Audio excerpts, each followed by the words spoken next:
Good morning, guys. Welcome back to my channel. You know what day it is. Motorhome Mondays. But this is a special one. Special guest! Mevy! Hey, you're right, everyone.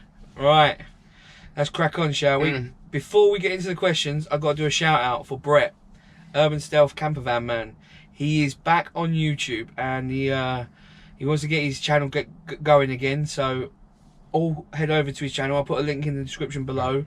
Head on over there. Click the subscribe and see what he's up to. Yeah, now he did delete his old channel, so he started up a brand new channel from fresh. So if you subscribe to him before, you won't automatically see him again. You're going to have to subscribe to the new channel with all brand new videos starting from scratch. Yeah, and I'll drop a link to that and to his Instagram and where he does some art and things. So head on over there and show him some love. Yeah, show him some love. I love you. Yeah. Yeah. And I'm going to be meeting up with Brett at some point in the next couple of weeks. So we're going to go for a snack, bite to eat, a lunch, brunch. Buy him an ice cream. I owe him an ice cream. I'll buy him an ice cream. Yeah, he has no idea why. But if he's watched Dave's video from this week, he'll understand. I'll buy him an ice cream. Yeah. Yeah. Right, let's crack on. So as I live in a motorhome and Mevy has got a van, which he made himself, I can ask a few questions that I've been asked, flip them on their head and put them to him. So we get a different opinion. Yeah. So have you ever been moved on, or do you ever worry about the noises and things that are going on outside the van when you're parked up? Well, I tend to park in very similar areas, and if you spend a lot of time on the road, you get an idea of what is a safe sound, what is not a safe sound. Passing cars, just ignore them.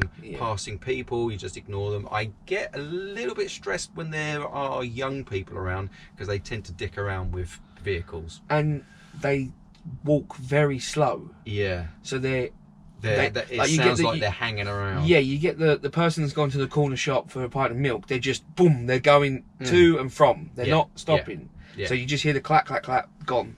But teenagers got a lot of time they're just dawdling with their phones, they're laughing, they're joking. There's nothing wrong with them. They're not doing anything wrong. But because they take a long time, they're around you for a lot longer, aren't they? Yeah. I've found that. Yeah. Skateboards, because what is that sound? Oh yeah, it's a skateboard. There are some random noises out there, but it grows with time, doesn't it? Yeah. You just in used time, to it. you get to know what is a safe sound and which it isn't. I'm not saying that I don't sometimes get that adrenaline kind of and then you because your brain, no matter how long you've done it, your brain will still play tricks because it's just you can't see it, so your brain is filling in the gaps. Definitely. Right, so again, like I live in a motorhome, so do you ever wish you had bought a motorhome or a camper van rather than build your own van? Sometimes. And when I come to, because we're filming this in the car park of Event City where the Caravan and Motorhome Show 2020 was. We've just finished that. So yeah, I kind of look at these things. I couldn't afford anything, a single thing that's in there. No, you could go second hand though. But second hand, myself, it's attainable. Because there are perks to having something that's registered as a motorhome. Yep. Because if I'm going to a campsite, like an official campsite, and it's a nice one, I'm turning up like Bob the Builder. I look like I'm there to fix the plumbing rather than there to have a pitch. So I tend not to use those except for when we're having the band meets and things. Yes. I see the appeal of a proper motorhome. Saying that, I'd have to live with the decisions that the motorhome manufacturer made when they built it. Yes. And the corners that maybe they had to cut, or things that they decided were the right thing to have that don't suit me at all. I'm kind of somewhere in the middle. I like Gadget John's approach, which is to buy something and then modify it. Yeah, I mean, his approach is I mean, I take my hat off to him completely. He has gone to town on that thing and made it his own completely. Take it apart, put it back together again. Oh, he could do that with his eyes closed now. He could seriously do that with his eyes closed, because there are things in here, and I mean, I envy some of the self builds, because I'm not saying they're not nice and neat or anything, but they can just drill into things, and if it goes wrong, you get another piece of wood or something. For instance, I'm really ballparking here. I'm spitballing, but these pieces of wood, that is a very custom piece of wood. So for me, if I drill into that and fuck it up, then finding that piece of wood, it gives me an expensive mistake, and I don't know if I'll ever find one. So that's the downsides. Yeah, true. I would say for me, looking at them along them lines, but yeah. So it is. Grass is always greener, isn't I'm somewhere in the middle on that answer. Grass is always greener when we're looking at these things. Next. How do you find powering things in the winter, as we are in the winter now, and that is quite a hot topic, doing van life in the winter? Last winter I didn't have solar. In fact, I didn't have solar until a few months back. Summer-ish? Yep. No, late summer? No, it was...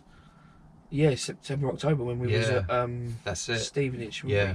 So I've not known a summer with solar, and I'm discovering that solar in the winter, I've got a 160 watt panel, and I think my solar charge controller is robbing me overnight because it's still switched on. So I think what I'm generating during the day, I think the solar charge controller with its glowing light and its display, I think is taking some of that back. So I'm looking at maybe switching the solar charge controller off overnight. Maybe that'll save me some amp hours. It is hard. And last winter I had no solar at all, so it was just I was using USB battery banks to keep my phone charged. I fully advocate them. Yeah. Even still now, wherever. I carry them. I use them in the truck. I charge them in the truck. Yeah. Come back, because everyone's going to charge their phone every single day and their tablets.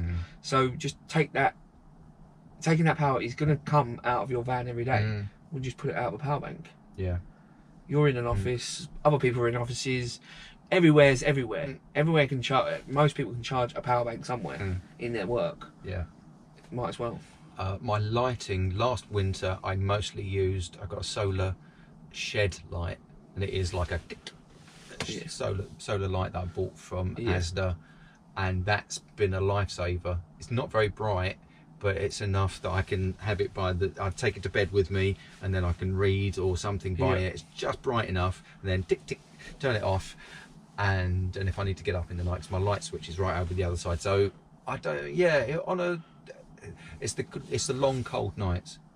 With very little. If you don't have a lot of power, and if you're kind of just being really careful with your batteries, it's not easy. No, it's not. Yeah, you could over provision your solar just to get you through winter. Yeah, I mean, even with my system, and I've got a lot of solar and I've got a lot of batteries, and I've got power banks coming out my ears. You've still got to think about, do I want to cane it? You know, because if I put the TV on, have all the lights on, and have a right rave up in here, for instance, then it's grey and overcast for the next 2 weeks. You've got nothing. You're going to be down and out of it. So you have got to be careful in the winter. Yeah. Right. On the back of that question is, do you prefer van life in the winter or the summer? They're completely different things, but both can be really uncomfortable. You can put more layers on in the summer. You can't once you like you were saying. Once you're in your birthday suit, you can't take nothing else off. No, I've got a little. I'll leave that image with you. Because this summer, the summer just gone wasn't that hot. No, it really wasn't. The summer before, it was my first summer in the van. I 30, wasn't it? Yeah. 30, 36, I think. Yeah, I got up to... Well, I didn't have that, because the cab got really hot. The cab got ridiculously hot, but behind the curtains in the back, I could turn on the max fan on full and just suck all the hot air out, and just cycle the air. I'd open up the back door, put a bungee across the back doors, and I could leave those open even though I was inside. No one's going to be able to get in, and I'd be there in shorts and a vest, spraying water on myself. The back of the van, the thermometer never went much above high 20s, 28, but I had some people. Well, me, I sleep upstairs. You know, I've got an upstairs above the cab majority of the year, but in summer it gets too hot up there because the heat rises. Even with the Max Air Deluxe, just flat out balls to the wall, it can't get rid of it because it's just a little cave up there. So in the summer I have to sleep down here on the single bed. I set up a bed down here because it is too hot, and then I have the fan, I have the windows, I have all the windows cracked to let the hot air out and let it flow, because it does get seriously hot. But winter, I prefer winter, if I'm honest. Even though you got not as much solar and all this and that and everything, for weather-wise and for pure comfort of living, it's easier to get warmer than it is to get colder. Yeah, yeah, because it takes some serious power to cool down something. Yes, yes. Right, you've had a few questions about your latest video of cycling. Cycling, yeah. So I've undertaken a solo challenge. I've challenged myself. I thought I was New year, new challenge. Yeah, new year, new challenge, new decade, new challenge, starting fresh, and my whole theme for this year is to calm down. I thought having something to focus on would get me a bit more zen than I sometimes am. I've got a lot of energy and I find it really difficult to sit still. Quiet time is wasted for me. Yeah. So having something that fills time and allows me to kind of clear my head sounds ideal, and maybe cycling is that thing. I don't know yet. Yeah, so the cycling challenge is to cycle from Liverpool back to Hull. So I catch a train there, stay in a B&B overnight, and then over 3 days I cycle back. So wow. Another 2 nights in a hotel or something on the way back. It's about 60 to 70 miles a day. In total, it's 220 something, 230 miles. Wow, that's some cycling. That is. It is for your first first challenge. So last weekend I hadn't ridden a bike apart from just getting on and just going, circling around someone's garden or a car park. I hadn't cycled any proper amount of miles since I was a boy.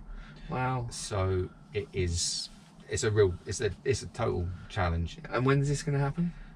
I'm thinking June, because I haven't set a date. Okay. The donation page, because I'm cycling to raise money for Cat Zero. Yeah, open your wallet. Yeah. Transparency. I do work for Cat Zero, but I'm passionate about what we do. Yeah, I went on the yacht with Mevy and that, and that's the charity that we do. It's an amazing charity. Yeah, so, and then so 100. So zero, and no amount of money that I raise is going to be going towards paying for padded underpants or any of the paraphernalia that I need. Every single penny. You're doing that yourself. That's my investment. Clothes and materials and kit and camera stuff, that's my investment. My time and the training and the cycle challenge. So any money that you donate, and I'll set up a donate page in the incoming weeks, but every 100% of the money that you donate will go towards helping some of the most disadvantaged families in the northeast. Yeah, and when he sets all that up, I'll link to it and I'll share that out. So yeah, thank you. That'll be cool. Yeah, you just send that over for us. Cheers. But and you've also set up your website. Oh yeah, which is a new thing for me.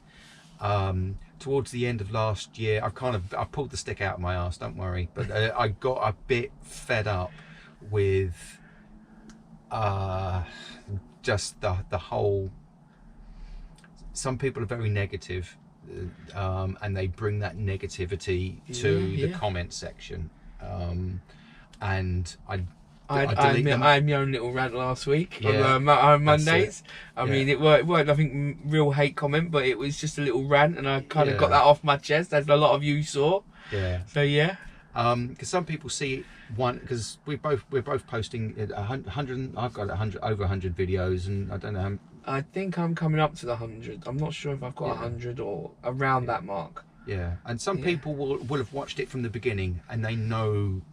Yes. Kind of is part of, because I number my episodes because they're designed. It's a story. And there's very few standalone episodes. It all links into part of my journey. Yeah. And some people will watch one episode in isolation. Yeah, it's like taking and based on what they've seen out of context, they will form an idea of who you are in their mind. Yeah. And some people some people bring that negativity because they've watched one video and it's edited in a my goofy way, and I got a bit fed up of that. So I set up my website. It doesn't look like much. It's mevy.co.uk, and I've started producing exclusive content for the website. So far my videos have had maybe Single figure views over there. I haven't promoted it. We need to send some more over there. Yeah. I want to flood it.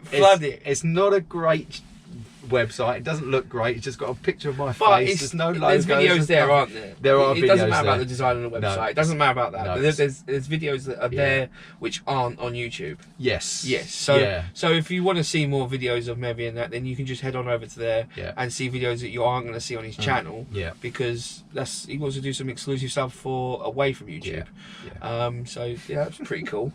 And if you're interested in some of the old music stuff that I've talked about on my channel, there are videos of me and my friends and other things projects that I've worked on, old hip hop projects. So if you're interested in that, that's cool. Yeah.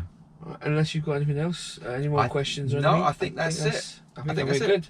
Right, that was this week's Motorhome Mondays, guys, with the special guest. Thanks for watching. Yeah. Any questions that you've got for next week, drop them in the comments below. Share and all the love and everything. Really appreciate it. Until next time, guys, take it easy. Bye.